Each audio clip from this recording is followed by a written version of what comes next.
রসুল পাক সাল্লাল্লাহু আলাইহি সাল্লাম মসজিদে নববীর একটা মেম্বারে কদম রেখে বললেন আমিন, আর একটা মেম্বারে কদম রেখে বললেন আমিন, আর একটা মেম্বারে কদম রেখে বললেন আমিন। সাহাবীরা কোনোদিন দেখেনি রসুল কদম রাখছেন আর বলছেন আমিন আমিন আমিন। সাহাবীরা প্রশ্ন করলেন, ইয়া হাবিব আল্লাহ, ইয়া রাসূল আল্লাহ, আপনি তিনবার আমিন আমিন আমিন বললেন কেন? রসুল বললেন, সাহাবীরা শোনো, আমি রসুল যখন প্রথম কদম রেখেছি, জিবরাইল আমাকে সালাম দিয়ে বললেন, ইয়া হাবিব আল্লাহ, ইয়া রাসূল আল্লাহ, আল্লাহ আপনাকে সালাম দিয়েছেন, আর আল্লাহ পাক জানিয়েছেন আপনার উম্মতেরা জীবনে রমজান মাস পেল, অথচ রমজান মাসের ইবাদত বন্দেগী করে তাদের জীবনের গুনাহগুলো মাফ করে নিতে পারল না। আল্লাহ বলেছে ওরা ধ্বংস হয়ে যাক, আমি রসুল বলেছি আমিন। বাবু, রোজা রাখতে হবে না? হবে না? গত বছর চাঁদ রাতে জলসা করে ঘরে ফিরছি, রাত ৩টা বাজে, সমস্ত রাস্তায় যেন মেলা হচ্ছে, যুবক ছেলেরা মোটর বাইক নিয়ে মেলা করছে। বাবু, একটা মাস রমজান চলে যাওয়ার পর একটা দিন আসে, যে দিনটার নাম হলো কোন দিন? ঈদ মোবারক। এই ঈদ মোবারকে মানুষ যে আনন্দ করে, আমি কিন্তু আনন্দ করতে পারি না, এটা আমার ব্যক্তিগত। কেন? কাবা বাইতুল্লাহতে 1 রাকাত নামাজ পড়লে 1 লক্ষ রাকাতের নেকি আছে। মসজিদে নববীতে 1 রাকাত নামাজ পড়লে 50,000 রাকাতের নেকি আছে। বাইতুল মুকাদ্দাসে 1 রাকাত নামাজ পড়লে 25,000 রাকাতের নেকি আছে। আর এই গ্রামের মসজিদে 1 রাকাত নামাজ পড়লে 1 রাকাতের নেকি আছে।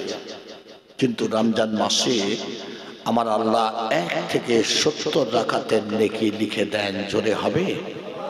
আরো জোরে হবে না? তাহলে মাসটা চলে গেল, ঈদের দিন মাসটা চলে গেল, সেই আবার 1 রাকাতে চলে এলো।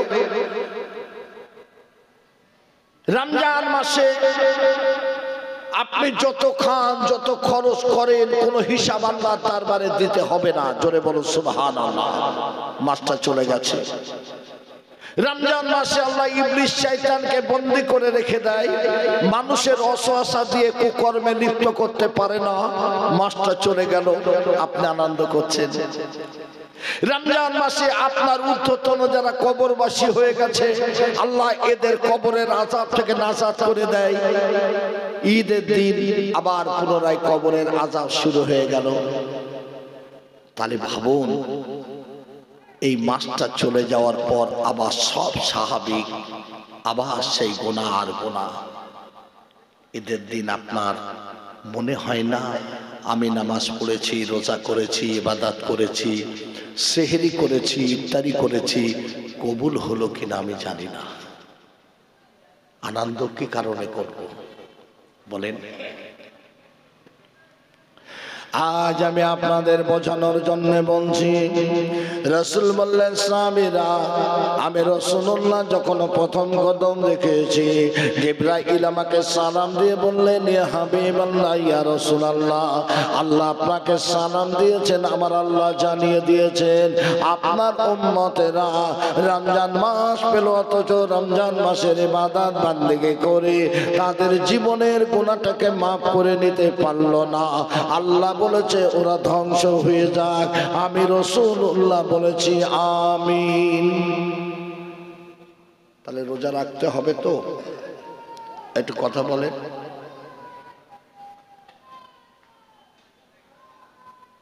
রোজা রাখতে হবে না? বিসমিল্লাহির রহমানির রহিম। ইয়া আইয়ুহাল্লাযীনা আমানু কুতিবা আলাইকুমুস সিয়াম কামা কুতিবা আলাল্লাযীনা মিন ক্বাবলিকুম লাআল্লাকুম তাত্তাকুন। আল্লাহ বলেন, ইমানদারগণেরা, আমি আল্লাহ তোদের উপরে রোজাকে ফরজ করে দিয়েছি, যেমন অন্যান্য নবীর উম্মতের উপরে রোজাটাকে ফরজ করেছিলাম। একবার জোরে বলুন সুবহানাল্লাহ। রমজান মাসে যদি কোনো মানুষ একটা রোজা ছেড়ে দেয়, তার পরিবর্তে তাকে 60টা রোজা করতে হবে। কথা বুঝে এসছে? এক মাস যদি কেউ রোজা না করে তাকে 1800 রোজা রাখতে হবে। কথা বুঝে এসছে? এই রোজাকে আমার আল্লাহ ফরজ করে দিয়েছে। রোজার ইজ্জত মর্যাদা গুরুত্ব কতখানি দেখুন। কিয়ামতের ময়দানে একটা দিন হবে 50,000 বছরের সমতুল্য। মাথার উপরে সূর্য আসবে, ওই সূর্যের 12টা মুখ হবে, চেহারা দিয়ে ঘেনুগুলো গড়িয়ে পড়বে। দুনিয়ার মানুষ পানি পানি করে জিহ্বাটা নাভি পর্যন্ত ঝুলে যাবে। এরা দেখবে একদল মানুষ আল্লাহর আজমের নিচে তারা জান্নাতি পানি পান করছে, জান্নাতি খানা ভক্ষণ করছে। জোরে বলবেন না সুবহানাল্লাহ? এরা চিৎকার করে বলবে, আল্লাহ ওরা কারা, ওরা কি ইবাদত করেছিল জমিনে? আমার আল্লাহ বলবেন, এই ওরা হলো আমার মেহমান, ওরা হলো রোজাদার। জোরে বলুন সুবহানাল্লাহ। ওদের সম্মুখে জমিনে পানি ছিল, আমি আল্লাহ আমাকে দেখে নাই, আমার জান্নাত দেখে নাই, আমার জাহান্নাম দেখে নাই। ওরা বৈশাখ মাসের রৌদ্রে গলাটা শুকিয়ে গেছিল, ওরা আমার কথা হুকুম মেনে নিয়ে পানি পান করে নাই। খাদ্য ছিল ওরা ভক্ষণ করে নাই, রোজা রেখেছিল। আমি বলেছিলাম বান্দার নামাজটা তোদের জন্যে, রোজা আমি আল্লাহ আমার জন্যে, রোজার যা যা বদলার সঙ্গে আমি আল্লাহ। জোরে বলুন সুবহানাল্লাহ। আমি আল্লাহ আজকে কঠিন মুসিবতের দিনে আমার রোজাদারদের আমি আমার জান্নাতি খানা ভক্ষণ করাই, জান্নাতি পানি পান করাই, আমার আশে আজমের নিচে তাদের ছায়া প্রদান করি। জোরে বলুন সুবহানাল্লাহ। বাবু কটা রোজা রাখেন? 30। একটা রোজার সমান কটা রোজার নেকি আছে জানা আছে তো? একটা রোজার সমান, আগেও বলো 10টা করেছি আমি, আবার নতুন করে করছি, 10টা রোজার নেকি আছে। সুবহানাল্লাহ হবে? সুবহানাল্লাহ হবে না? তাহলে 30 10 কত হচ্ছে? 300। রমজান মাসের পর কোন মাস? এ মাসে কটা রোজা? 6টি রোজা। 6টি সমান 60টা রোজার নেকি আছে। 30 + 6 36টা রোজা যারা রাখবে আল্লাহ পাক তাদের আমলনামায় একটা বছর রোজার নেকি লিখে দেন। জোরে হবে? বছরে 5 দিন রোজা রাখা হারাম আছে, 2টি ঈদ, কুরবানি ঈদের পরে 3 দিন রোজা রাখা হারাম। আল্লাহর নবী ইদ্রিস আলাইহিস সালামের নাম শুনেছেন, গোটা বছর রোজা রাখতেন। সন্ধ্যাবেলা জান্নাত থেকে ইফতারি ফেরেশতারা প্যাকেট করে ইদ্রিস নবীর ঘরের দরজায় দিয়ে যেতেন। ইদ্রিস নবী বসে আছেন, পিছন থেকে একটা ডাক এসেছে, ইদ্রিস নবী কে? তাকিয়ে দেখছেন মালাকুল মউত আজরাইল আলাইহিস সালাম। এ বাবু, আজরাইলকে যদি আপনারা কেউ চিনতে পারেন ভয় পাবেন না? পাবেন না? পাবেন না? ইদ্রিস নবী ভয় পেলেন না। আজরাইল দেখে লক্ষ্য করে বললেন, কি ব্যাপার আজরাইল, সময় হয়ে গেল, আমার রূহ নিতে এসেছো? বলছেন, আমি রূহ নিতে আসিনি। কি জন্য এসেছো? এসেছি আপনি গোটা বছর রোজা রাখেন আল্লাহর হুকুম নিয়ে, আমার আসন ছেড়ে আপনার কাছে এসেছি আপনার সঙ্গে বন্ধুত্ব করার জন্য। জোরে বলবেন না? আরো জোরে হবে না? ইদ্রিস নবী বললেন, আজরাইল গেট আউট, যাও, তোমার সঙ্গে আমার কোনো বন্ধুত্ব হবে না। হযরত আজরাইল দিয়ে বললেন, ইদ্রিস নবী আমাকে তাড়িয়ে দেবেন না, আল্লাহর হুকুম নিয়ে এসেছি, আপনি আমার সঙ্গে বন্ধুত্ব করুন। ইদ্রিস নবী বললেন, আজরাইল আমি তোমার সঙ্গে বন্ধুত্ব করতে রাজি আছি, আমার 3টি শর্ত যদি তুমি মানতে পারো। কি শর্ত? 1 নাম্বার হলো আমার রূহটা এখনই নিতে হবে, আর রূহটা সঙ্গে সঙ্গে ফিরিয়ে দিতে হবে। এই রূহ নিলে বাঁচবে না মরবে? মারা যাবে না? ফিরিয়ে দিলে আজরাইল রূহ ফিরিয়ে দিয়েছে নাকি? কথা বলেন না কেন? হযরত আজরাইল দিয়ে বললেন, ইদ্রিস নবী পারবো না, আল্লাহর বিনা হুকুমে রূহ নিতে পারবো না। আমার আল্লাহ বললেন, আজরাইল তুমি যখন আমার নবী আমার বন্ধুর সঙ্গে বন্ধুত্ব করতে চাও, আমি আল্লাহ তোমাকে হুকুম দিয়ে দিলাম, আমার নবী আমার বন্ধুর রূহটা নিতে পারো। জোরে বলুন সুবহানাল্লাহ। হাবিবাল্লাহ ইয়া রাসূলুল্লাহ मन करनो की राशिया मन करनो की राशिया सवाल करबेन बसाया दियो गो नबी पर्दा उठाया करिब सालाम कदम धरिया या रसूलल्लाह या हबीबल्लाह या रसूलल्लाह दीन मिला ईमान मिला पढ़ने के लिए कुरान मिला जोरे जोरे ला इलाहा इल्लल्लाह ला इलाहा इल्लल्लाह ए आसमानेर मालिक जे अल्लाह ए आसमानेर मालिक जे अल्लाह ए जमीनेर मालिक से अल्लाह ए चंद्रेर मालिक जे अल्लाह सूरजेर मालिक से अल्लाह बोलो ला इलाहा इल्लल्लाह ला इलाहा इल्लल्लाह ला इलाहा इल्लल्लाह ए हयातेर मालिक जे अल्लाह ए मौतेर मालिक से अल्लाह ए जहन्नमेर मालिक जे अल्लाह जन्नतेर मालिक से अल्लाह बोलो ला इलाहा इल्लल्लाह ला इलाहा इल्लल्लाह ला इलाहा इल्लल्लाह मुहम्मदुर रसूलुल्लाह अल्लाहुम्मा सल्ली अला सय्यिदिना मौलाना मुहम्मद व अला आलि सय्यिदिना मौलाना मुहम्मद फक़द क़ाल अल्लाहु तआला फ़ी कलामिहिल मजीद यहिल फ़ुरक़ानिल हमीद बिस्मिल्लाहिर्रहमानिर्रहीम कद जाकुम मिनल्लाहि नूरु व किताबुम मुबीन।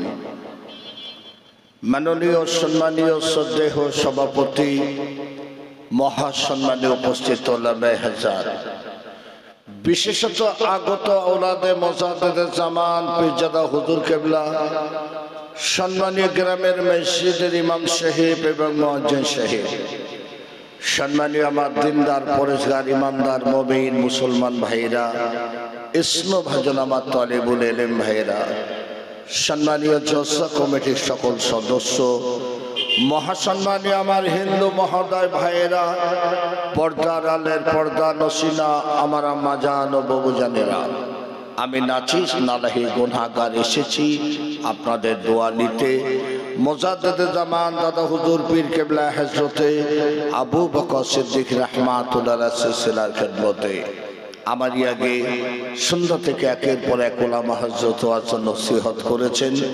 আমি গুনাহগার জানতে চাই শীতকে উপেক্ষা করে এখানে এসেছেন কার মহব্বতে? একটু কথা বলেন। এসেছেন নবীর মহব্বতে। নবী মারা গেছে নাকি গো? মারা গেছে। আমার নবী পাক বলেছিলেন সাহাবীরা শোনো, আমি রাসূলুল্লাহ আমার হিন্দের জমিনে যাওয়ার ইচ্ছা ছিল, যেতে পারলাম না। হিন্দ ভারতবর্ষের জমিনে। এ সাহাবীরা, আমি রাসূলুল্লাহ আমাকে যখন রওজায় শুয়ে দেবে আমার মুখ মোবারকটা হিন্দ অর্থাৎ ভারতবর্ষের জমিনের দিকে ঘুরিয়ে দেবে। আমি রাসূল আমার রওজায় শুয়ে শুয়ে ভারতবর্ষের উম্মত উম্মতিকে চেয়ে চেয়ে দেখবে। একবার জোরে বলবেন, আরো জোরে হবে না? মদিনাতুল মুনাওয়ারা সবুজ গম্বুজের নিচে শুয়ে শুয়ে রাসূল পাক সাল্লাল্লাহু আলাইহি সাল্লাম আজকের এই মাহফিলটা দেখছেন। আর একবার বলেন সুবহানাল্লাহ। আমার দিনদার পরেশগার ইমানদার মুমিন মুসলমান ভাইরা, আমি কোরআন পাকের ছোট্ট একটা আয়াত রেখেছি, বিসমিল্লাহির রহমানির রহিম, কদ জাকুম মিনাল্লাহি নূরুন ওয়া কিতাবুম মুবিন। আমার আল্লাহ বললেন, জমিনে তোমাদের জন্য দুটি জিনিস পাঠিয়ে দিয়েছি, কি? একটি হলো নূর, অপরটি হলো কিতাব। নূর বলতে বুঝিয়েছেন নবী মুহাম্মদ সাল্লাল্লাহু আলাইহি সাল্লামকে, কিতাব বলতে বুঝিয়েছেন কোরআন পাককে। জোরে বলুন সুবহানাল্লাহ। আমার নবীকে আল্লাহ কি দিয়ে বানালেন? নূর দিয়ে। আমার নবী জিবরাইল আলাইহিস সালামকে প্রশ্ন করেছিলেন, জিবরাইল আপনার বয়স কত? বলেন আমি জানি না, তবে একটা তারা, একটা জ্যোতি, একটা নূরের ঝলক উদিত হতে দেখেছি ৭০,০০০ বছর পর পর একবার উদিত হয়। আমি জিবরাইল ৭২,০০০ বার দেখেছি। আমার নবী বললেন, যে তারা, যে জ্যোতি, যে নূরের ঝলকটি ৭০,০০০ বছর পর পর একবার উদিত হয়, আপনি ৭২,০০০ বার দেখেছেন। ওটি ছিলাম আমি নবী মুহাম্মদ সাল্লাল্লাহু আলাইহি সাল্লাম। জোরে বলুন সুবহানাল্লাহ। আমার নবীকে আল্লাহ নূর দিয়ে বানিয়েছেন। আমার নবীকে 12ই রবিউল আউয়াল শবে সাদেক আল্লাহ পাক জমিনে পাঠিয়ে দিলেন রাহমাত লিল আলামিন করে। জোরে বলুন সুবহানাল্লাহ। হযরত নবী ঈসা আলাইহিস সালামকে আমার আল্লাহ পাক আসমানে উঠিয়ে নিলেন। তার 570 বছর আল্লাহ জমিনে কোন নবী আলাইহিস সালামকে পাঠায় না।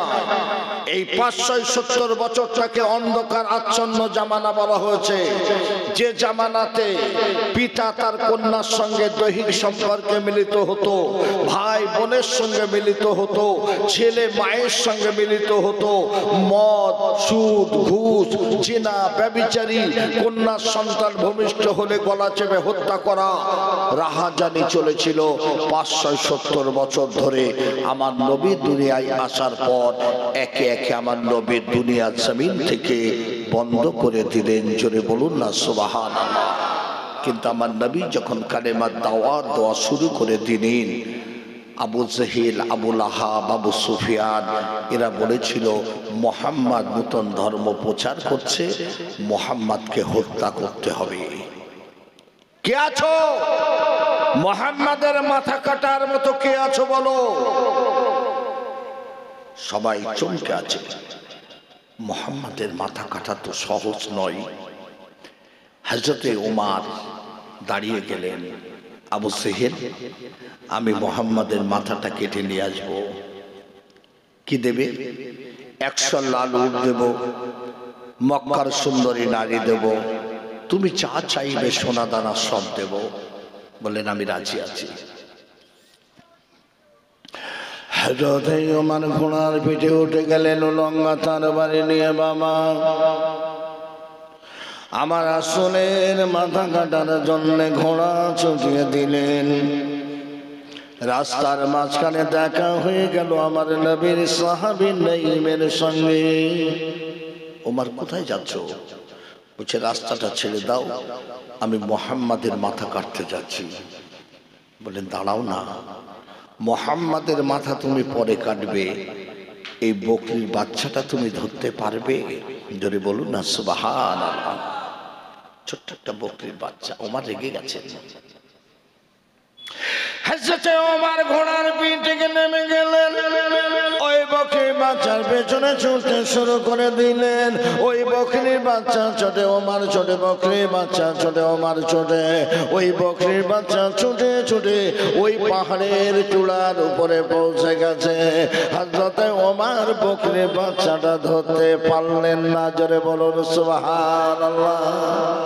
নই বলছেন ওমর, সামান্য বকরির বাচ্চা ধরতে পারছ না, তুমি মুহাম্মাদের মাথা কাটতে যাচ্ছ। বললেন রাস্তা ছেড়ে দাও, এক্ষুনি মাথাটা কেটে নিয়ে আসবো। বলছে দাঁড়াও না, অত ব্যস্ত কিসের? তুমি একটা সংবাদ পেয়েছো, তোমার বোন ফাতেমা আর তোমার ভাগ্নিপতি সাঈদ দুজনে মুহাম্মাদের কালেমা পড়ে মুসলমান বেনে গেছে। একবার জোরে বলেন না সুবহানাল্লাহ। বললেন নাই, এটা যদি সত্য না হয় মুহাম্মাদের পরিবর্তে তোমার মাথাটা নামিয়ে দেব। নঈম বলেছিলেন যাও যাও চলে যাও চলে যাও চলে যাও, একটা বার ফাতেমার ঘরে দরজায় চলে যাও। বিদ্যুৎ গতিতে ঘোড়া ছুটে ছুটে হযরতে ওমর বোন ফাতেমার ঘরে দরজায় যে দাঁড়িয়ে গেলেন। বোন ফাতেমা ওই সময় কোরআন পাকের সূরা তাহা পাঠ করছিলেন। একটা চামড়ার গায়ে লিপিবদ্ধ করা গুনগুন গুনগুন আওয়াজ হযরত ওমরের কর্ণে ভেসে এলো, এই বোন ফাতেমা দরজা খোলো, বোন ফাতেমা দরজা খোলো। বোন ফাতেমা চামড়ার গায়ে লিপিবদ্ধ করা কোরআন পাকের সূরা তাহাটা লুকিয়ে ফেললেন, দরজাখানা খুলে দিলেন। ও বোন ফাতেমা গুনগুন শব্দে কি তেলাওয়াত করছিলেন? বলেছিলেন ভাইজান ওমর, আমি মুহাম্মাদুর রাসূলুল্লাহ সাল্লাল্লাহু আলাইহি সাল্লামের কালেমা পড়ে আমি মুসলমান বেনে গেছি, আর আল্লাহর বাণী কোরআন তেলাওয়াত করছিলাম। জোরে বলুন সুবহানাল্লাহ। হযরত ওমর বললেন বোন ফাতেমা বন্ধ করো, বোন ফাতেমা বন্ধ করো, মুহাম্মাদের নাম আমার সম্মুখে তুমি বলবে না। প্রহার করা শুরু করে দিলেন। একটা করে চাবুক মানে ওই চাবুকের গায়ে চামড়াগুলো ছিঁড়ে ছিঁড়ে লেগে যায়। বোন ফাতেমা রক্তাক্ত চেহারায় লুটিয়ে পড়লেন। না না না, বোন ফাতেমাকে মারতে মারতে বকরিবতী সাইদকে প্রহার করা শুরু করে দিলেন। ওই সময় আমার রাসূলুল্লাহ পাহাড়ের গুহায় দোয়া করছে, আল্লাহ ওই ওমর এবং আবু জেহেলের মধ্যে আল্লাহ তুমি আমাকে একজনকে বানিয়ে দাও। জোরে বলুন সুবহানাল্লাহ। রাসূল দোয়া করছেন। হযরত ওমর বলছেন বোন ফাতেমা তুমি আরেকটা পড়তে থাকো, আরেকটা বার আমি শুনবো আল্লাহর বাণী কোরআন। বললেন আপনি স্পর্শ করতে পারবেন না, পবিত্র না হলে কোরআন স্পর্শ করা যায় না। জোরে বলুন না সুবহানাল্লাহ। বললেন বোন ফাতেমা তুমি পড়তে থাকো, আমি শুনবো। আল্লাহ কেমন কিতাব পাঠিয়েছেন। হযরত ওমর বোন ফাতেমা রক্তাক্ত চেহারা নিয়ে যখন কোরআন পাকের সূরা তাহা পাঠ করা শুরু করে দিলেন, হযরত ওমরের মনে পরিবর্তন হয়ে গেল। হযরত ওমর বললেন বোন ফাতেমা পড়তে থাকো, আমি মুহাম্মাদুর রাসূলুল্লাহ সাল্লাল্লাহু আলাইহি সাল্লামের কাছে পৌঁছে যাব। আমার নবী পাঁচজন সাহাবী হুজুরকে নিয়ে গুহার মুখে দাঁড়িয়ে আছে। সাহাবী হুজুররা দেখতে পেলেন ওমর আসছে। ওই পাঁচজন সাহাবী টকটক করে কাঁদতে শুরু করে দিলেন, নবী গো ওমর আসছে, ওমর আসছে। হযরত নবী মুহাম্মদুর রাসূলুল্লাহ সাল্লাল্লাহু আলাইহি সাল্লাম বলেছিলেন, সাহাবীরা তোমরা কেউ ওমরের সঙ্গে কথা বলবে না, আমি রাসূলুল্লাহ ওমরের সঙ্গে কথা বলবো। জোরে বলো সুবহান।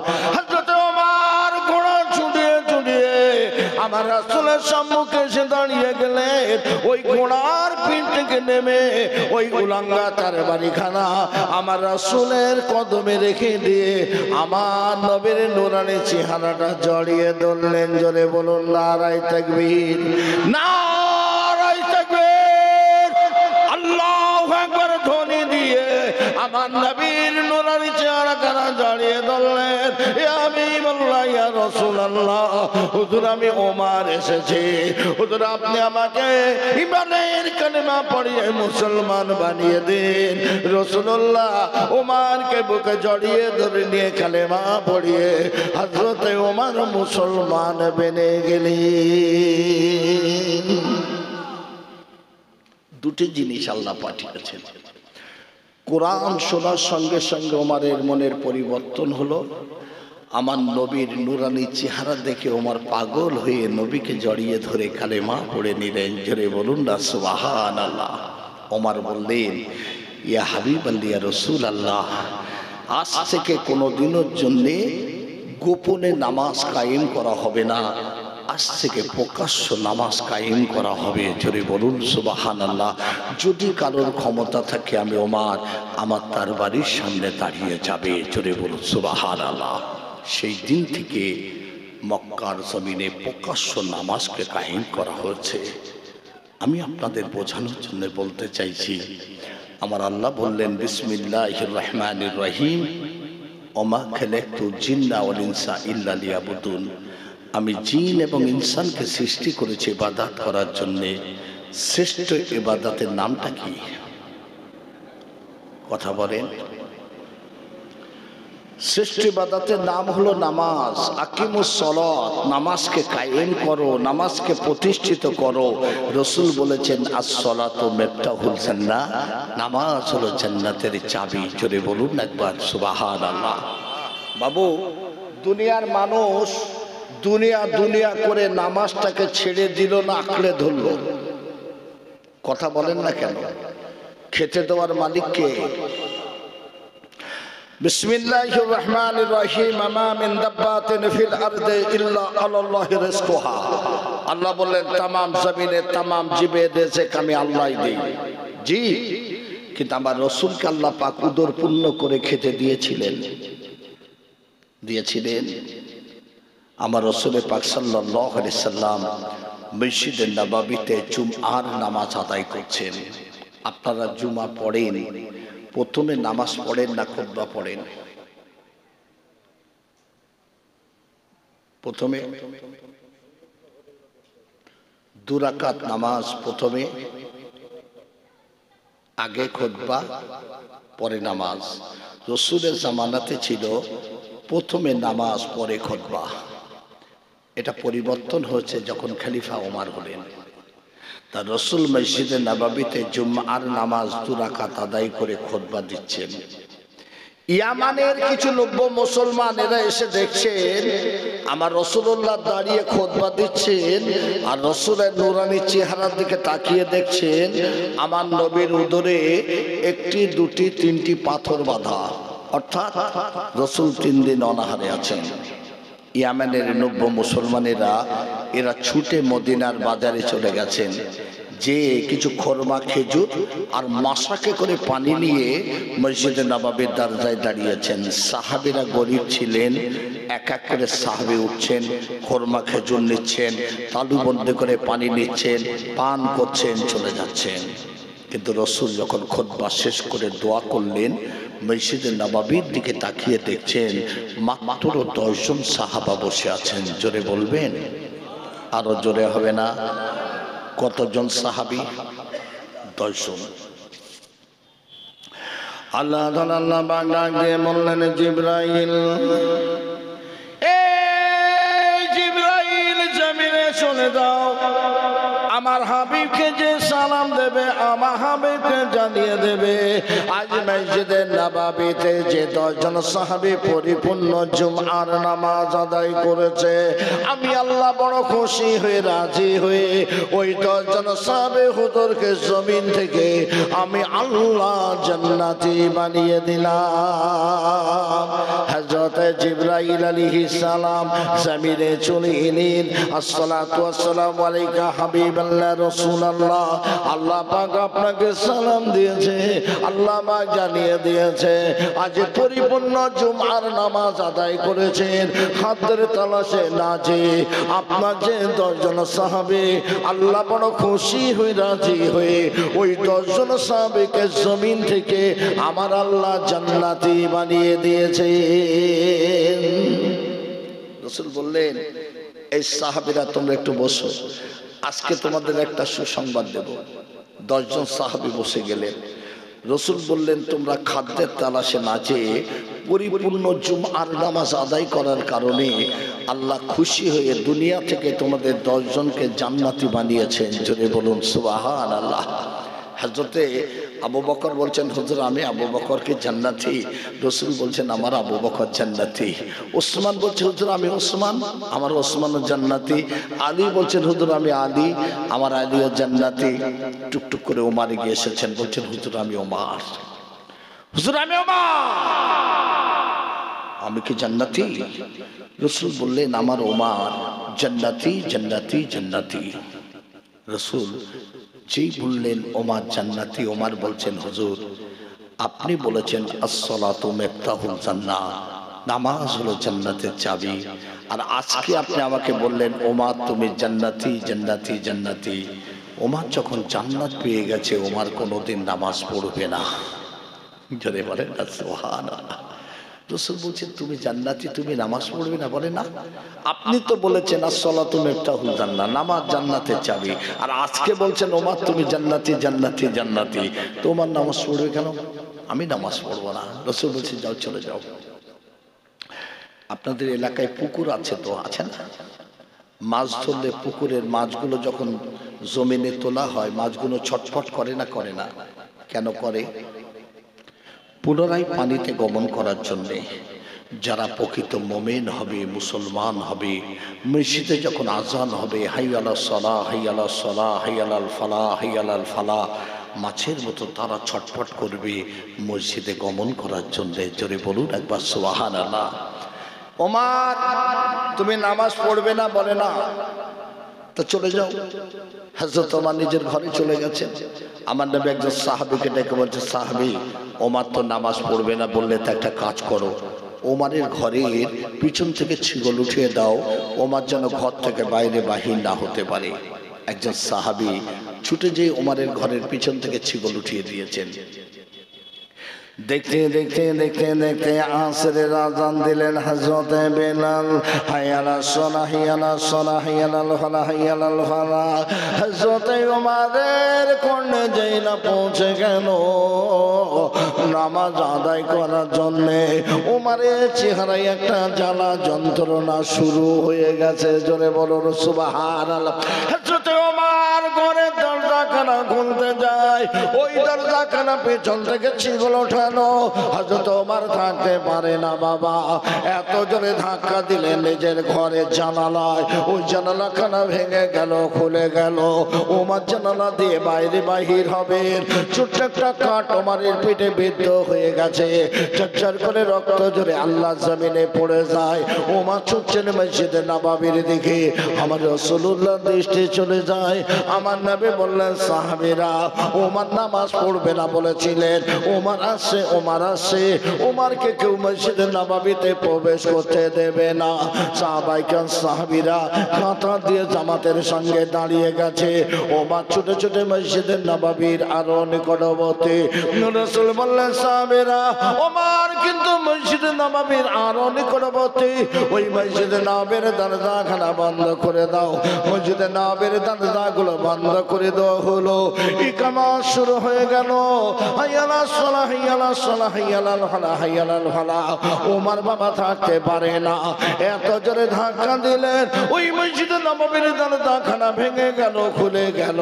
ওমর মসজিদে নববীর মধ্যে প্রবেশ করে আল্লাহু আকবার বলে নামাজে দাঁড়িয়ে গেলেন। আমার রাসূলুল্লাহ ইমামতি করলেন।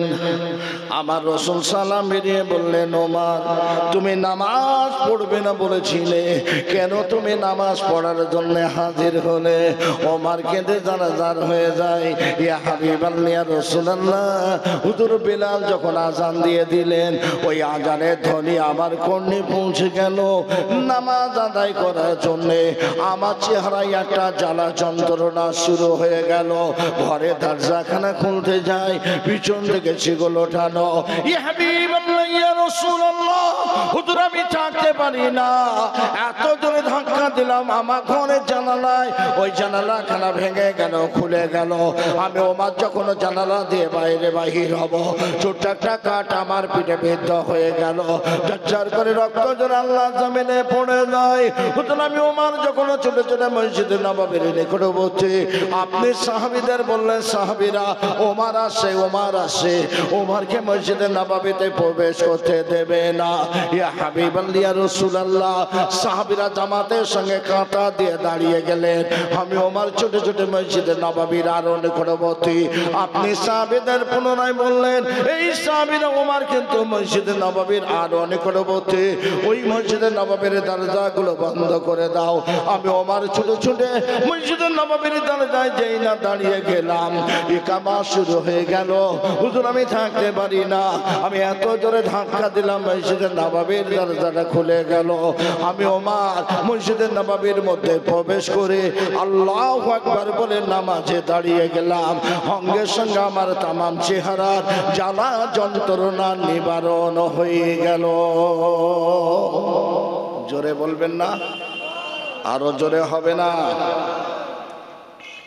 ওমরের পিঠে একটা ছোট্ট কাঠ বিদ্ধ হয়ে আছে। সাহাবীরা কাঠটাকে বার করার চেষ্টা করছেন। ওমর বলছে আমার কষ্ট হচ্ছে, লাগছে, আমার কাঠটা বার করো না। রাসূল বললেন সাহাবীরা একটা কাজ করো, ওমর যখন মাগরিবের নামাজে দাঁড়াবে না, ওমরের পিছনের কাতারে যে সাহাবী দাঁড়াবে, ওমর যখন আল্লাহু আকবার বলে নামাজে দাঁড়িয়ে যাবে, পিছনের কাতারের সাহাবী কাঠটাকে টান দেবে। সেটাই করা হলো।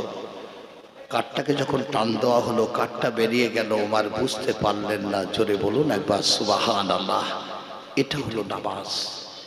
এই ইবাদত করার জন্যে আল্লাহ আপনাকে আমাকে জমিনে পাঠিয়েছে। একবার জোরে বলুন না সুবহানাল্লাহ। গত দুদিন আগে একটা রাত গেল। কোন রাত? ইন্না আনজালনাহু ফি লাইলাতিন মুবারাকা। আল্লাহ বললেন একটা বরকতপূর্ণ রাতে লাহু মাহফুজ থেকে আমার কোরআনকে জমিনে নাজিল করেছিলাম। জোরে বলেন সুবহানাল্লাহ। এই যে বরকতপূর্ণ রাত পেয়েছিলেন, আপনারা ইবাদত করেছেন? একটু কথা বলেন না, করেছেন? এই রাত কোথা থেকে পেলাম?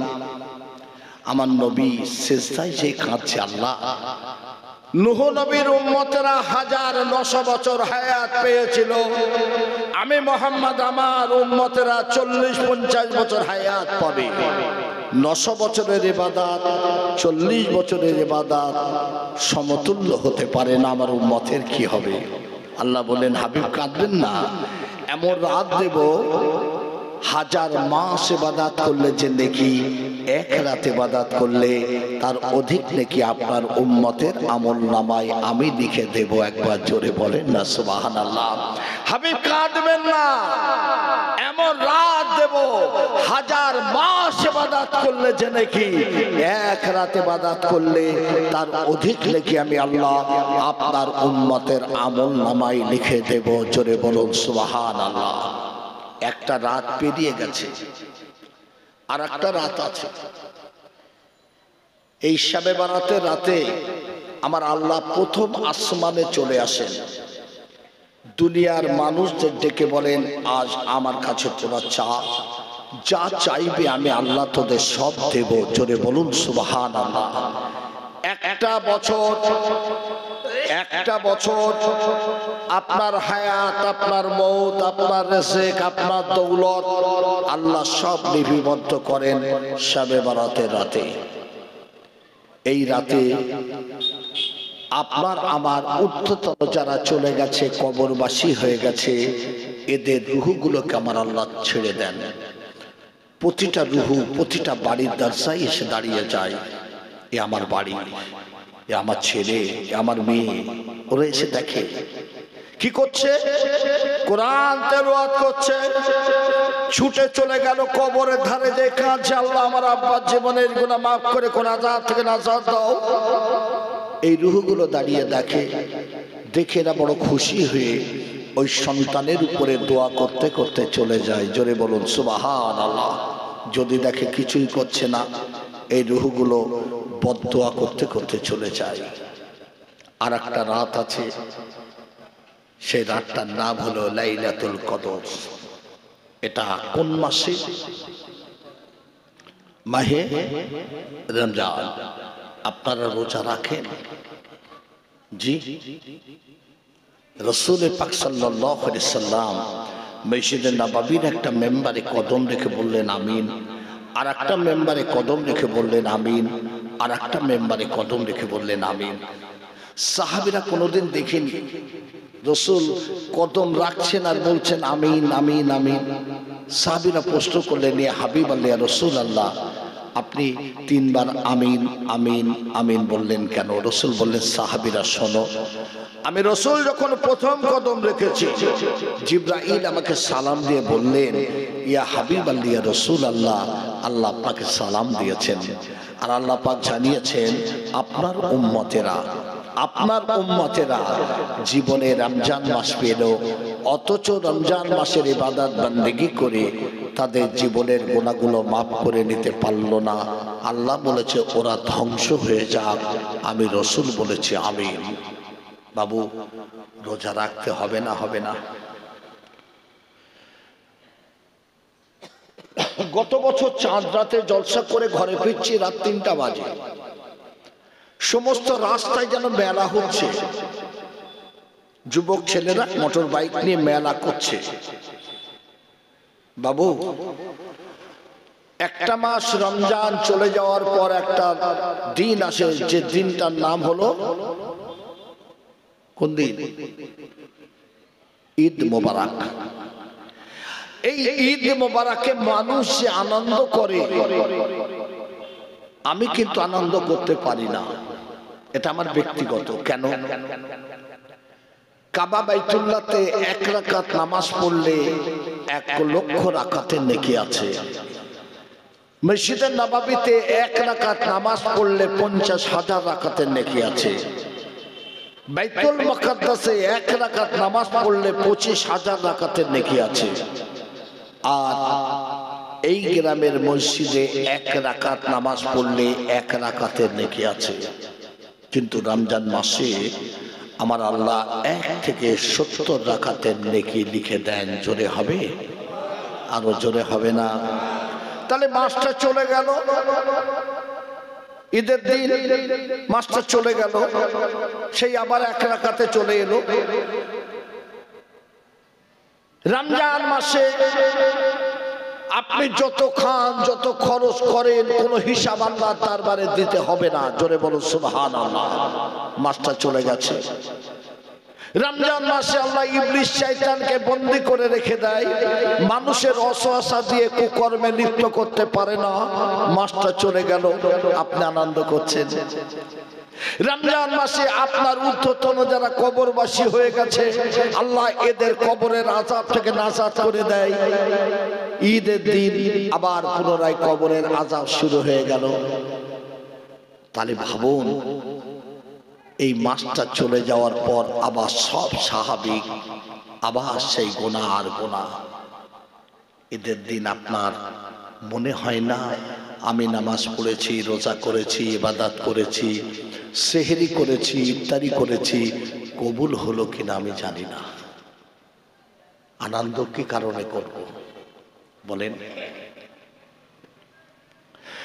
আজ আমি আপনাদের বোঝানোর জন্য বলছি। রাসূল বললেন, সাহাবীরা, আমি রাসূলুল্লাহ যখন প্রথম কদম রেখেছি, জিবরাইল আমাকে সালাম দিয়ে বললেন, ইয়া হাবিবাল্লাহ, ইয়া রাসূলুল্লাহ, আল্লাহ আপনাকে সালাম দিয়েছেন। আমার আল্লাহ জানিয়ে দিয়েছেন, আপনার উম্মতেরা রমজান মাস পেল, অথচ রমজান মাসের ইবাদত বন্দেগী করে তাদের জীবনের গুনাহটাকে মাফ করে নিতে পারল না। আল্লাহ বলেছে ওরা ধ্বংস হয়ে যাক। আমি রাসূলুল্লাহ বলেছি আমিন।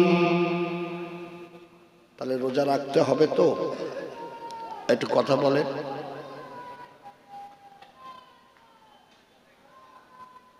রোজা রাখতে হবে না? হবে না?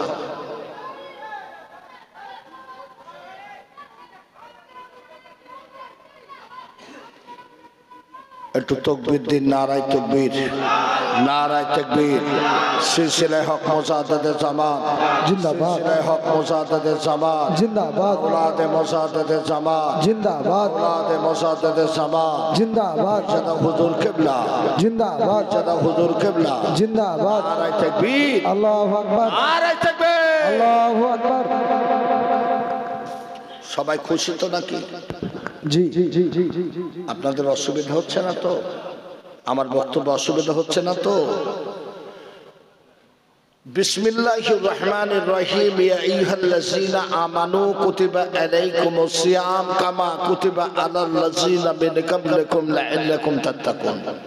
আল্লাহ বললেন, ইমানদারগণেরা, আমি আল্লাহ তোদের উপরে রোজাকে ফরজ করে দিয়েছি, যেমন অন্যান্য নবীর উম্মতের উপরে রোজাটাকে ফরজ করেছিলাম। একবার জোরে বলুন সুবহানাল্লাহ। রমজান মাসে যদি কোনো মানুষ একটা রোজা ছেড়ে দেয়, তার পরিবর্তে তাকে 60টা রোজা করতে হবে। কথা বুঝে এসছে? এক মাস যদি কেউ রোজা না করে, তাকে 1800 রোজা রাখতে হবে। কথা বুঝে এসছে? এই রোজাকে আমার আল্লাহ ফরজ করে দিয়েছে। রোজার ইজ্জত, মর্যাদা, গুরুত্ব কতখানি দেখুন। কিয়ামতের ময়দানে একটা দিন হবে 50,000 বছরের সমতুল্য। মাথার উপরে সূর্য আসবে, ওই সূর্যের 12টা মুখ হবে, চেহারা দিয়ে ঘেনুগুলো গড়িয়ে পড়বে। দুনিয়ার মানুষ পানি পানি করে জিহ্বাটা নাভি পর্যন্ত ঝুলে যাবে। এরা দেখবে একদল মানুষ আল্লাহর আজমের নিচে তারা জান্নাতি পানি পান করছে, জান্নাতি খানা ভক্ষণ করছে। জোরে বলবেন না সুবহানাল্লাহ। এরা চিৎকার করে বলবে, আল্লাহ ওরা কারা, ওরা কি ইবাদত করেছিল জমিনে? আমার আল্লাহ বলবেন, এই ওরা হলো আমার মেহমান, ওরা হলো রোজাদার। জোরে বলুন সুবহানাল্লাহ। ওদের সম্মুখে জমিনে পানি ছিল, আমি আল্লাহ আমাকে দেখে নাই, আমার জান্নাত দেখে নাই, আমার জাহান্নাম দেখে নাই। ওরা বৈশাখ মাসের রৌদ্রে গলাটা শুকিয়ে গেছিল, ওরা আমার কথা হুকুম মেনে নিয়ে পানি পান করে নাই। খাদ্য ছিল, ওরা ভক্ষণ করে নাই, রোজা রেখেছিল। আমি বলেছিলাম, বান্দার নামাজটা তোদের জন্যে, রোজা আমি আল্লাহ আমার জন্যে। রোজার যা যা বদলার সঙ্গে আমি আল্লাহ। জোরে বলুন সুবহানাল্লাহ। আমি আল্লাহ আজকে কঠিন মুসিবতের দিনে আমার রোজাদারদের আমি আমার জান্নাতি খানা ভক্ষণ করাই, জান্নাতি পানি পান করাই, আমার আশে আজমের নিচে তাদের ছায়া প্রদান করি। জোরে বলুন সুবহানাল্লাহ। বাবু কটা রোজা রাখেন? 30। একটা রোজার সমান কটা রোজার নেকি আছে জানা আছে তো? একটা রোজার সমান, আগেও বলো 10টা করেছি আমি, আবার নতুন করে করছি, 10টা রোজার নেকি আছে। সুবহানাল্লাহ হবে? সুবহানাল্লাহ হবে না? তাহলে 30 10 কত হচ্ছে? 300। রমজান মাসের পর কোন মাস? এ মাসে কটা রোজা? 6টি রোজা। 6টি সমান 60টা রোজার নেকি আছে। 30 + 6 36টা রোজা যারা রাখবে, আল্লাহ পাক তাদের আমলনামায় একটা বছর রোজার নেকি লিখে দেন। জোরে হবে? বছরে 5 দিন রোজা রাখা হারাম আছে, 2টি ঈদ, কুরবানি ঈদের পরে 3 দিন রোজা রাখা হারাম। আল্লাহর নবী ইদ্রিস আলাইহিস সালামের নাম শুনেছেন, গোটা বছর রোজা রাখতেন। সন্ধ্যাবেলা জান্নাত থেকে ইফতারি ফেরেশতারা প্যাকেট করে ইদ্রিস নবীর ঘরের দরজায় দিয়ে যেতেন। ইদ্রিস নবী বসে আছেন, পিছন থেকে একটা ডাক এসেছে, ইদ্রিস নবী কে? তাকিয়ে দেখছেন মালাকুল মউত আজরাইল আলাইহিস সালাম। এ বাবু, আজরাইলকে যদি আপনারা কেউ চিনতে পারেন, ভয় পাবেন না? পাবেন না? পাবেন না? ইদ্রিস নবী ভয় পেলেন না। আজরাইল দেখে লক্ষ্য করে বললেন, কি ব্যাপার আজরাইল, সময় হয়ে গেল, আমার রূহ নিতে এসেছো? বলছেন, আমি রূহ নিতে আসিনি। কি জন্য এসেছো? এসেছি আপনি গোটা বছর রোজা রাখেন, আল্লাহর হুকুম নিয়ে আমার আসন ছেড়ে আপনার কাছে এসেছি আপনার সঙ্গে বন্ধুত্ব করার জন্য। জোরে বলবেন না? আরো জোরে হবে না? ইদ্রিস নবী বললেন, আজরাইল গেট আউট, যাও, তোমার সঙ্গে আমার কোনো বন্ধুত্ব হবে না। হযরত আজরাইল দিয়ে বললেন, ইদ্রিস নবী আমাকে তাড়িয়ে দেবেন না, আল্লাহর হুকুম নিয়ে এসেছি, আপনি আমার সঙ্গে বন্ধুত্ব করুন। ইদ্রিস নবী বললেন, আজরাইল আমি তোমার সঙ্গে বন্ধুত্ব করতে রাজি আছি, আমার 3টি শর্ত যদি তুমি মানতে পারো। কি শর্ত? 1 নাম্বার হলো আমার রূহটা এখনই নিতে হবে, আর রূহটা সঙ্গে সঙ্গে ফিরিয়ে দিতে হবে। এই রূহ নিলে বাঁচবে না মরবে? মারা যাবে না? ফিরিয়ে দিলে আজরাইল রূহ ফিরিয়ে দিয়েছে নাকি? কথা বলেন না কেন? হযরত আজরাইল ডাক দিয়ে বললেন, নির্দেশ নবী পারবো না, আল্লাহর বিনা হুকুমে রূহ নিতে পারবো না। আমার আল্লাহ বললেন, আজরাইল তুমি যখন আমার নবী আমার বন্ধুর সঙ্গে বন্ধুত্ব করতে চাও, আমি আল্লাহ তোমাকে হুকুম দিয়ে দিলাম, আমার নবী আমার বন্ধুর রূহটা নিতে পারো। জোরে বলুন সুবহানাল্লাহ। ইদ্রিস নবী শুয়ে গেছেন, আজরাইল রূহটা নিয়ে নিয়েছেন। ইদ্রিস নবীর ইন্তেকাল হয়ে গেছে, রূহটা ফিরিয়ে দিয়েছেন। জোরে বলবেন, আরো জোরে হবে না? ইদ্রিস নবী জমিনে দাঁড়িয়ে গেলেন, আজরাইল আজরাইল আজরাইল তুমি আমার 1 নম্বর শর্ত মেনেছো, 2 নাম্বার মানলে বন্ধুত্ব হবে। 2 নাম্বার কি, একটা বার আমাকে জাহান্নামা পরিদর্শন করাতে হবে। উপায় নাই রে বাবা। ইদ্রিস নবীকে সঙ্গে নিয়ে আজরাইল আলাইহিস সালাম ওই জাহান্নামার দরজায় দাঁড়িয়ে গেলেন। এই জাহান্নামী ফেরেশতা মালিক ফেরেশতা জাহান্নামার দরজাটা খুলে দে। আল্লাহর নবী আল্লাহর বন্ধু এসেছে জাহান্নামা পরিদর্শন করার জন্য। মালিক ফেরেশতা জাহান্নামার দরজা খুলে দিলেন। ইদ্রিস নবী জাহান্নামার মধ্যে চলে গেলেন।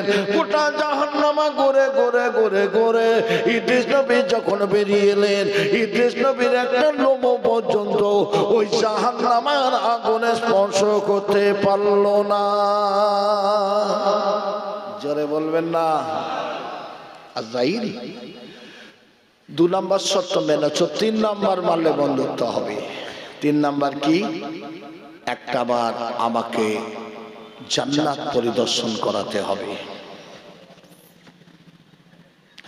উপায় নাই রে বাবা। ইদ্রিস নবীকে সঙ্গে নিয়ে আজরাইল আলাইহিস সালাম ওই জান্নাতের দরজায় দাঁড়িয়ে গেলেন। এই জান্নাতে ফেরেশতা রেদওয়ান জান্নাতের দরজাটা খুলে দে। আল্লাহর নবী আল্লাহর বন্ধু এসেছে জান্নাত পরিদর্শন করার জন্য। রেদওয়ান ফেরেশতা জান্নাতের দরজা খুলে দিলেন। আজরাইল বললেন, ইদ্রিস নবী দেরি করবেন না, তাড়াতাড়ি বাইরে চলে আসবেন। ইদ্রিস নবী জান্নাতে চলে গেলেন। ঘন্টার পর ঘন্টা অতিবাহিত হয়ে যায়, ইদ্রিস নবীর কোনো খোঁজ পাওয়া যায় না। ইদ্রিস নবী বাইরে আসো, ইদ্রিস নবী বাইরে আসো। ইদ্রিস নবী ডাক দিয়ে বললেন, আজরাইল আমার আল্লাহ বলেছে কুল্লু নাফসিন যায়কাতুল মাউত, প্রতিটা নফসের একটিবার মৃত্যু স্বাদ গ্রহণ করতে হবে। তুমি আমার মেরেছ, আমার রূহ নিয়েছো। এই আজরাইল আমার আল্লাহ বলেছেন আমাকে আমি আল্লাহ জিন ইনসানকে সৃষ্টি করেছি ইবাদত করার জন্য। যে ইবাদত করবে না আল্লাহ তাকে জাহান্নামায় দেবে। আমি পাপ করেছি কি নেকি করেছি আমার আল্লাহ জানে, তবু তো তুমি আমার জাহান্নামার জেল খাটিয়ে বাইরে বাহির করেছো। ওরে আজরাইল আমার আল্লাহ ওয়াদা খেলাপকারী নয়। আমার আল্লাহ বলেছেন আমার রহমতের জান্নাতে যাকে একটাবার পৌঁছে দেব, ওই রহমতের জান্নাত থেকে বাইরে বাহির করব না। ওরে আজরাইল তুমি আমাকে বিরক্ত করো না, আমি ইদ্রিস নবী কোনোদিনের জন্য আল্লাহর রহমতের জান্নাত থেকে বাইরে যাব না। আমার আল্লাহ ডাক দিয়ে বললেন, আজরাইল ফিরে আয়, ফিরে আয়, ফিরে আয়। আমার নবী আমার বন্ধু গোটা বছর রোজা রাখার কারণে আমি আল্লাহ ইদ্রিস নবীকে এমন করে জান্নাতে বানিয়ে দিলাম। সেই রমজান মাস আসছে, তাহলে রোজা রাখতে হবে তো না হবে না? একটু কথা বলেন। রাসূল পাক সাল্লাল্লাহু আলাইহি সাল্লাম বললেন, সাহাবীরা আমি রাসূল যখন দ্বিতীয় কদম রেখেছি, জিবরাইল আমাকে সালাম দিয়ে বললেন, ইয়া হাবিব আল্লাহ, ইয়া রাসূল আল্লাহ, আল্লাহ আপনাকে সালাম দিয়েছেন আর আল্লাহ পাক জানিয়েছেন আপনার উম্মতেরা মোহাম্মদ নামটা শোনার সঙ্গে সঙ্গে যারা সাল্লাল্লাহু আলাইহি সাল্লাম না বলবে, আল্লাহ বলেছে ওরা ধ্বংস হয়ে যাক। আমি রাসূল বলেছি আমিন। বাবু, নবীর উপরে দরুদ পড়তে হবে না হবে না? একটু কথা বলেন না কেন? মসজিদে আজান হয় মুহাম্মাদুর রাসূলুল্লাহ, আপনি চলেই যাচ্ছেন। হ্যাঁ, আল্লাহ বলছে মোহাম্মদ নাম শোনার সঙ্গে সঙ্গে যারা সাল্লাল্লাহু আলাইহি সাল্লাম না বলবে, আল্লাহ বলছে ওরা ধ্বংস হয়ে যাক। আমার নবী বলছেন আমিন। জি, তাহলে নবীকে ভালোবাসতে গেলে নবীর উপরে কি করণীয় আছে একটু কথা বলেন না কেন? ইংলিশ লেখক শেক্সপিয়ারের নাম শুনেছেন নিশ্চয়ই। ইংলিশ লেখক শেক্সপিয়ার বলছেন প্রেজেন্ট এন্ড প্রেজেন্টেশন মানুষের বন্ধুত্ব হৃদ্যতা স্থাপন করে, উপস্থিত উপহার উপঢৌকন। আর রাসূলুল্লাহ কি বললেন? মানজারা কাবরি অজাবাত লাহু শাফাতি। সাহাবীরা যে আমার রওজায় প্রেজেন্ট হলো, উপস্থিত হলো, কিয়ামতের ময়দানে আমি রাসূল তার জন্য আল্লাহর দরবারে শাফায়াত করা আমার ওয়াজিব হয়ে গেল। একবার জোরে বলবেন, আরো জোরে হবে না? এটা হলো প্রেজেন্টেশন, উপহার উপঢৌকন। ইন্নাল্লাহা মালাইকাতাহু ইউসাল্লুনা আলান নবী। আমি আল্লাহ, আমার তামাম ফেরেশতারা আমার নবীকে ভালোবেসে নবীর উপরে উপহার উপঢৌকন হিসাবে দরুদ শরীফ প্রেরণ করি। একবার জোরে বলুন সুবহানাল্লাহ। বাবু অসুবিধা হচ্ছে না তো? আব্দুর রহমান রাহমাতুল্লাহ আলাইহি নাম শুনেছেন আপনারা? দিনে 6 বার দরুদ পড়ে। বাবু আমাদের এই নফসটা শেষ হয়ে গেছে না যায়নি? এটা কথা বলেন না কেন? এখন যেতে যাই যদি রাস্তায় 10,000 টাকা পড়ে থাকে, এদিক ওদিকে তাকিয়ে টুক করে পকেটে তুলবেন না তুলবেন না? কথা বলেন না কেন? এই নফসটাকে জ্বালাতে হবে, এই নফসটাকে পোড়াতে হবে। 3টে জিনিস থেকে নিজেদের হেফাজত করবেন। এক হলো লোভ। কে করেছিল? আদম নবী লোভ করে ফল ভক্ষণ করেছিল। অহংকার কে করেছিল? ইবলিস শয়তান। আমি আগুনের তৈরি, আদম মাটির তৈরি, চেষ্টা করব না। 3 হলো হিংসা। হাবিল কাবিলের উপরে হিংসা করে হত্যা করেছিল। 3টে জিনিস থেকে যদি নিজেকে হেফাজত করতে পারে, জেনে রেখে দেবেন আল্লাহ আপনার নামটা জান্নাতি খাতায় লিখে দেবে। জোরে বলুন সুবহানাল্লাহ। নফসটাকে কন্ট্রোল করুন। আল্লাহর ওলি হযরত জুন্নুন মিশরীর নাম শুনেছেন আপনারা? জুন্নুন মিশরী জবরদস্ত আল্লাহর ওলি, নদীর ধারে দাঁড়িয়ে আল্লাহর ইবাদতে রত।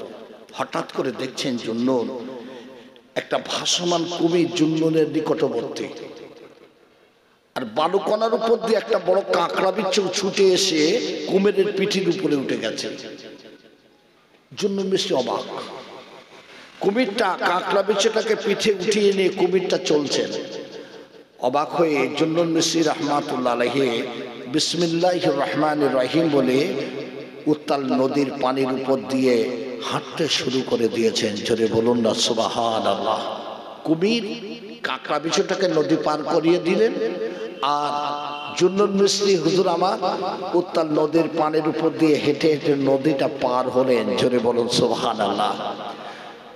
জুন্নুন মিশরী রাহমাতুল্লাহ আলাইহি দেখছেন ওই কাঁকড়া বিচ্ছুটাকে চলছে চলছে চলছে, হঠাৎ করে দেখছেন একটা মাতাল রাস্তার উপরে পড়ে আছে, আর একটা বিষধর সর্প আসছে মাতালকে দংশন করার জন্য, আর কাঁকড়া বিচ্ছুটা ছুটে যেয়ে ওই বিষধর সর্পকে দংশন করে দিয়েছে। সাপটা ছটফট করতে করতে মারা গেছে। জুন্নুন অবাক, আল্লাহ এ কি তোমার কুদরতি খেলা? কুমিরের পিঠের উপরে করে কাঁকড়া বিচ্ছুটাকে পার করিয়ে বিষধর সর্পকে দংশন করিয়ে সাপটাকে তুমি হত্যা করলে। আমি ব্যাপারটা বুঝতে পারলাম না। আল্লাহ না গিয়ে মানে জুন্নুন ও মাতাল হতে পারে, মাতাল হতে পারে। রাস্তার উপরে কাগজে লেখা ছিল বিসমিল্লাহির রহমানির রহিম। ওই মাতাল কোরআন পড়তে পারে না, আরবি পড়তে পারে না। লেখাটা আরবি ছিল কি লেখা ছিল মাতাল জানে না। জমিন থেকে ওই বিসমিল্লাহটাকে উঠিয়ে নিয়ে নিজের পিরানে মুছে পরিষ্কার করে চুম্মা দিয়ে পকেটে রেখে দিয়েছিল। আমি আল্লাহ এত খুশি হয়ে গেছি রে জন্য জন্য ওই কুমিরের পিঠের উপরে কাঁকড়া বিশুটাকে নদী পার করিয়ে ওই বিষধর সর্পকে দংশন করিয়ে আমি আল্লাহ ওই মাতাল বান্দাকে হেফাজত করেছি। জোরে বলুন সুবহানাল্লাহ। তুমি আমাকে পেতে যাও আমি আল্লাহ, তবে ওই জঙ্গলের মধ্যে চলে যাও। আমার একজন মেহবুব বান্দা আছে, ওই মেহবুব বান্দার কাছে যে বাইয়াত হবে। আল্লাহর ওলি চললেন, জঙ্গলে চলে গেলেন। যে দেখতে পেলেন একজন মানুষ তার বুকটা পাথরের গায়ে ধাক্কা দিচ্ছে আর বলছে নাস তুই আল্লাহর হয়ে যা, নাস তুই আল্লাহর হয়ে যা, যতক্ষণ না আল্লাহর বেনে যাবি তোকে কষ্ট দেব। ওই সময় জুন্নুন দেখতে পেলেন ওই বান্দার ডান পা উরু থেকে কাটা, কাটা পায়ে পোকাগুলো থুকবুক থুকবুক করছে। জুন্নুন অবাক হয়েছে, আল্লাহু আকবার বলে চিৎকার করে উঠলেন, কে এই জঙ্গলে কে? আমি। কি নাম তোমার? আমার জুন্নুন। এখানে এসেছো কেন? এই গভীর জঙ্গলে এখানে কোনো ইনসান আসে না। হুজুর মাফ করুন, আমি আপনার কাছে বায়াত হতে এসেছি। বায়াত? কিন্তু একটা কথা বলবো, আপনার এই ডান পা উরু থেকে কাটা, কাটা পায়ে পোকাগুলো থুকবুক করছে, এর কারণটা আমাকে একটু বলবেন? আল্লাহর ওলি বললেন, জুন্নুন এই জঙ্গলের মধ্যে আমি 30 বছর আল্লাহর ইবাদত করি, আল্লাহ পাক আমাকে জান্নাতি খানা খাওয়ান। জোরে বলবেন না সুবহানাল্লাহ। আল্লাহ পাক আমাকে জান্নাতি খানা খাওয়ান। ওরে জুন্নুন, এত বড় পরীক্ষা আমার আল্লাহ করবে আমি জানি না রে জুন্নুন। ওরে জুন্নুন শুনে রেখে দাও, আমি জঙ্গলের মধ্যে ইবাদতে রত ছিলাম। হঠাৎ করে একজন সুন্দর যুবতী রমণী আমার সামনে এসে দাঁড়িয়ে গেল। আমার কাছে এসো, একটু আমার পাশে এসো, একটু আমার কথা শোনো। ওরে জুন্নুন, এত সুন্দরী যুবতী রমণী আমি জমিনে কোনোদিনে দেখে নাই। আমার নষ্টাকে আমি নিয়ন্ত্রণ রাখতে পারি নাই। আমার ডান কদমখানা ওই নারীর দিকে যেই লাগিয়ে দিয়েছি, আমার আল্লাহ ডাক দিয়ে বললেন, ওরে দাঁড়িয়ে যা। আরে একটা কদম যদি ওই রমণীর দিকে এগিয়ে যা, আমি আল্লাহ তোর 30 বছরের ইবাদতকে কেড়ে নেব। ওরে জুন্নুন, এই ডান কদমখানা ওই রমণীর দিকে এগিয়ে যাওয়ার কারণে আমার ডান কদমখানা আমি কেটে ফেলে দিয়েছি। কাটা পায়ে পোকাগুলো থুকবুক করছে আর আমার নসকে আমি কষ্ট দিই। আল্লাহর হয়ে যা, যতক্ষণ না আল্লাহর না বেড়ে যাবি আমি তোকে এমন করে কষ্ট দিতে থাকবো। নফসকে কন্ট্রোল করুন। জি, আল্লাহর ওলি আব্দুর রহমান দিনে 6 বার দরুদ পড়তেন। আর আল্লাহ পাক আব্দুর রহমান রাহমাতুল্লাহ আমলনামায় 100 লক্ষ দরুদের নেকি লিখতেন। একবার জোরে বলবেন সুবহানাল্লাহ। কবার পড়তেন? 6 বার। আমলনামায় লেখা হতো কতবার? 6 লক্ষ। আব্দুর রহমান এত গরিব ছিল গো, সঙ্গে 4 জন সঙ্গীকে নিয়ে তিনি মদিনায় যাচ্ছেন আমার নবীর রওজা মোবারকে। লব্বাইক আল্লাহুম্মা লব্বাইক লব্বাইক লা শারীকা লাক লব্বাইক ইন্নাল হামদা নি'মাতা লাকাল মুলক লা শারীকা লাক। যাচ্ছে যেতে যেতে যেতে যেতে রাত হয়ে গেছে, একটা তাঁবু গেড়ে দিয়েছেন। আব্দুর রহমান সঙ্গে 4 জন, 5 জন শুয়ে ঘুমিয়ে গেছেন। 4 জন রাতের বেলা স্বপ্ন দেখছে, এই কাফেলার দলেরা তোমাদের মধ্যে আব্দুর রহমান আছে না গো, খবরদার মদিনাতে নিয়ে আসবে না। 4 জনের ঘুম ভেঙে গেছে। এ বলছে, তুমি কি স্বপ্ন দেখেছো? আমি স্বপ্ন দেখছি আব্দুর রহমানকে নিয়ে যেতে বারণ করেছে মদিনায়। বলছে আমি একই স্বপ্ন দেখেছি। এ বলছে আমি একই স্বপ্ন দেখেছি। ও বলছে আমি একই স্বপ্ন দেখেছি।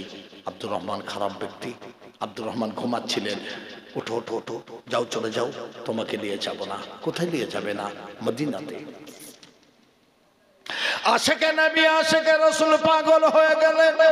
4 জন আব্দুর রহমানকে রেখে হাঁটতে শুরু করে দিলেন। আব্দুর রহমান পাগল হয়ে গেলেন। রব্বুল আলামিন, আল্লাহ এরা আমাকে কেউ মদিনায় নিয়ে যায় না। একটাবার তোমার হাবিবের রওজাখানা আমাকে নয়ন ভরে দেখাও। আশেকে নবী আশেকে রাসূল পাগলের মতো ছুটতে শুরু করে দিলেন। তামাম রাত চলে যায়, দিন চলে যায়, রাত চলে যায়, দিন চলে যায়। আব্দুর রহমান না খাওয়া নাই, ঘুম নাই। আব্দুর রহমান জমিনে পড়ে বেহুশ শুয়ে গেছে। হঠাৎ করে দেখতে পেলেন মাথার কাছে যেন কে দাঁড়িয়ে আছে, অন্য কেউ নয়, অন্য কেউ নয়, আমার রাসূলুল্লাহ হাজির হয়ে গেলেন। আব্দুর রহমান, খবরদার তুমি আমার রওজায় যাবে না। আমি রাসূলুল্লাহ তোমাকে নিষেধ করছি, তুমি দিনে 6 বার দরুদ পড়ো। আল্লাহ পাক তোমার আমল নামায় 6 দক্ষ দরুদের লেখে লিপিবদ্ধ করে দেয়। ওরে আব্দুর রহমান, তুমি যদি আমার রওজায় চলে যাও, আমি রাসূলুল্লাহ আমার রওজা থেকে উঠে তোমার সঙ্গে মুসাফা করতে হবে। আমি রাসূল যদি রওজা থেকে উঠি, কিয়ামত শুরু হয়ে যাবে।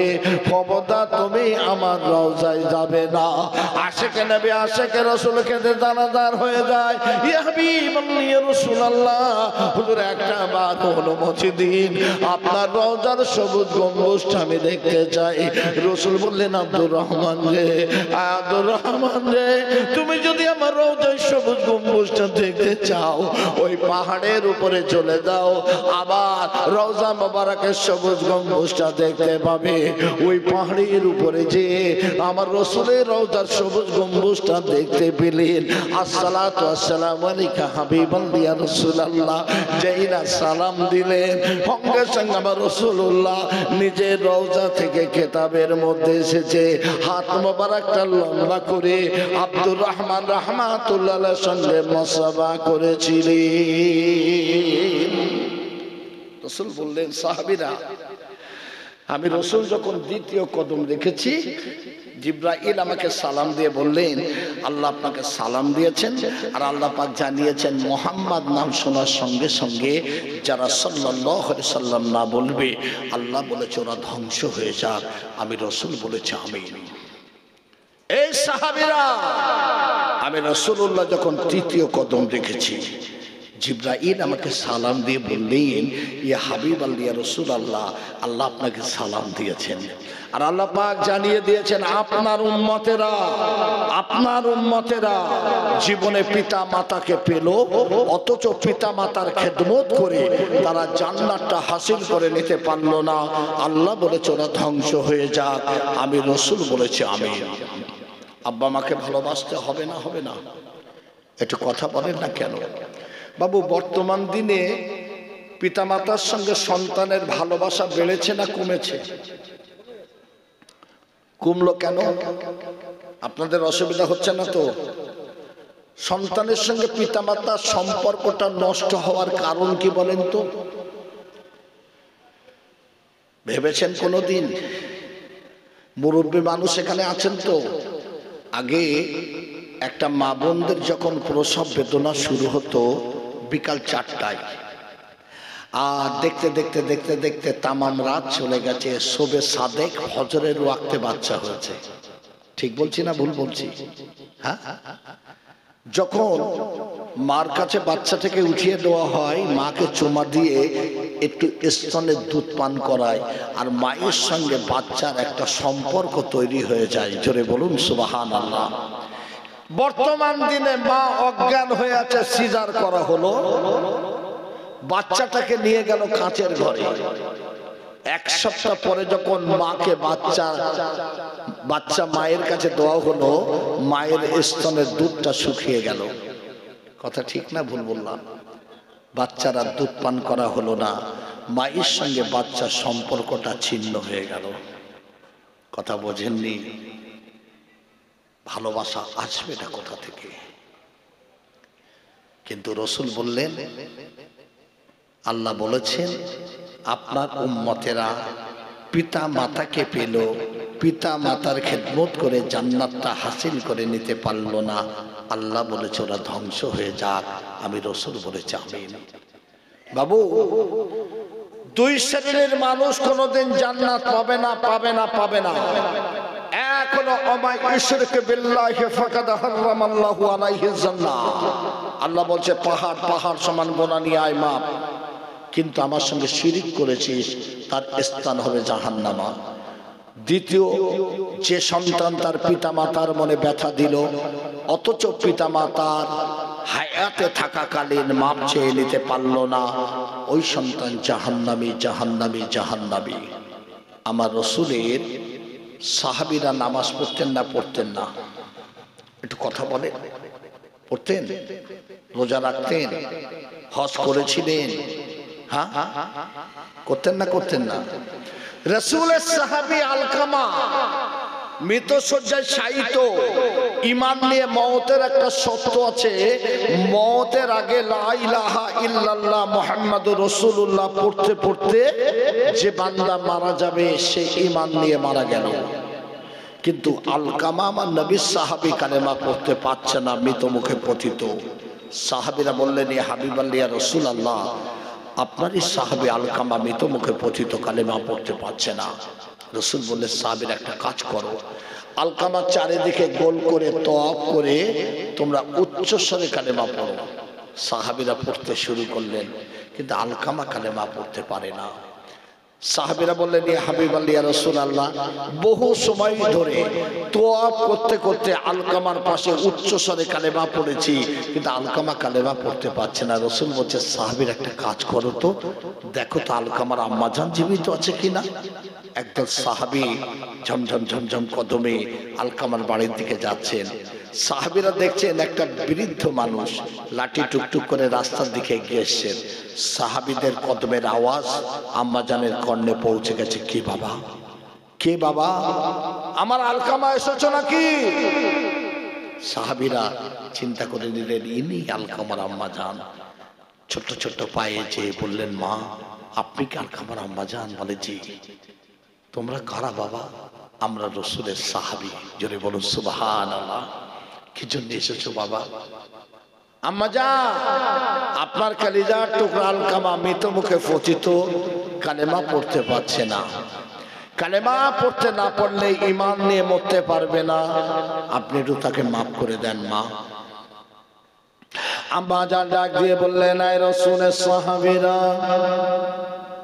আজ 12 বছর আমার মনে ব্যথা দিয়ে ঘর থেকে বেরিয়ে গেছে। ওই মনে হয় আলকামা সে, আলকামা সে। রাস্তার দিকে তাকিয়ে তাকিয়ে আমার চোখগুলো অন্ধ করে ফেলেছি। এ রাসূলের সাহাবীরা, 12 বছরের মধ্যে একটা বার আমাকে মা বলে ডাকলো না, আমার খোঁজ নিল না। এ রাসূলের সাহাবীরা, আমি আলকামাকে মাফ করে দেব না, দেব না। সাহাবীরা ফিরে এলেন, ইয়া হাবিবাল্লাহ ইয়া রাসূলুল্লাহ, আলকামার আম্মাজান জীবিত আছেন, কিন্তু বললেন মাফ করে দেবে না। রাসূল বলছেন, সাহাবীর একটা কাজ করো, আলকামাকে আমার কাছে তুলে নিয়ে এসো। আলকামার আম্মাকে, আম্মাজানকে উঠিয়ে নেওয়া হলো। রাসূল বললেন, মা আমি অন্য কেউ নয়, আমি রাসূলুল্লাহ। প্রতিটা মানুষের জীবনে ভুল আছে, অন্যায় আছে, গুনাহ আছে। আপনি যদি আলকামাকে মাফ না করে দেন, আলকামা ঈমান নিয়ে মরতে পারবে না। মা বললেন, হুজুর 12 বছর ধরে আমার মনে ব্যথা দিচ্ছে। 12 বছরের মধ্যে একটাবার মা বলে ডাকলো না, আমার খোঁজ নিল না। আমার আলকামাকে আমি মাফ করে দেব না। আল্লাহ নবী চেহারাটা বাবা সবুজ বর্ণ হয়ে গেল। আল্লাহ নবী টক টক টক টক করে কাঁপতে শুরু করে দিলেন। আল্লাহ নবী বললেন, সাহাবীরা কিছুটা কাঠ আর আগুন নিয়ে এসো যাও। সাহাবীরা ছুটে চলে গেলেন, কাঠ নিয়ে এলেন আর আগুন নিয়ে এলেন। রাসূল বললেন, এই সাহাবীরা আগুন দিয়ে কাঠগুলোকে প্রজ্বলিত করে দাও, চালিয়ে দাও। আগুন দিয়ে কাঠগুলো দাউ দাউ করে জ্বলছে। রাসূল বললেন, সাহাবীরা আলকামাকে টেনে টেনে মায়ের সম্মুখ দিয়ে অগ্নিদগ্ধ করে হত্যা করো, যাও নিয়ে যাও। সাহাবায়ে কেরাম সাহাবীরা যখন আগুনটা জ্বালিয়ে দিয়ে মায়ের সম্মুখ দিয়ে আলকামাকে টেনে টেনে টেনে টেনে অগ্নির দিকে নিয়ে যায়, মা আর থাকতে পারল না। মা ডাক দিয়ে বলে, ইয়া হাবিবাল্লাহ ইয়া রাসূলুল্লাহ, আমি মা, আমি মা, আমি মা। আমার কলিজার টুকরা সন্তানকে আমি মা আমার চোখের সম্মুখ দিয়ে অগ্নিদগ্ধ করে হত্যা করবেন, আমি মা আমি সহ্য করতে পারবো না। ইয়া হাবিবাল্লাহ ইয়া রাসূলুল্লাহ, আমার আলকামাকে আমি মাফ করে দিলাম। যেই না বললেন আলকামাকে মাফ করে দিলাম, সঙ্গে সঙ্গে আলকামার জবান থেকে বেরিয়ে এলো, লা ইলাহা ইল্লাল্লাহ, লা ইলাহা ইল্লাল্লাহ, লা ইলাহা ইল্লাল্লাহ মুহাম্মাদুর রাসূলুল্লাহ সাল্লাল্লাহু আলাইহি সাল্লাম। আলকামা ঈমানের কালেমাটা পড়ে সঙ্গে সঙ্গে মৃত মুখে পতিত হয়ে গেলে। রাসূল বললেন, সাহাবীরা, আমি যখন তৃতীয় কদম রেখেছি, জিবরাইল আমাকে সালাম দিয়ে বললেন, আল্লাহ আপনাকে সালাম দিয়েছেন, আর আল্লাহ পাক জানিয়েছেন আপনার উম্মতেরা জীবনে পিতা মাতাকে পেল, অথচ পিতা মাতার খেদমত করে জান্নাতটা হাসিল করে নিতে পারলো না, তারা ধ্বংস হয়ে যাক। আমি রাসূল বলেছি আমিন। তাহলে আমি বলেছি রোজা রাখতে হবে, নবীর উপরে দরুদ পড়তে হবে, আব্বা মাকে ভালোবাসতে হবে। ঠিক তো নাকি গো?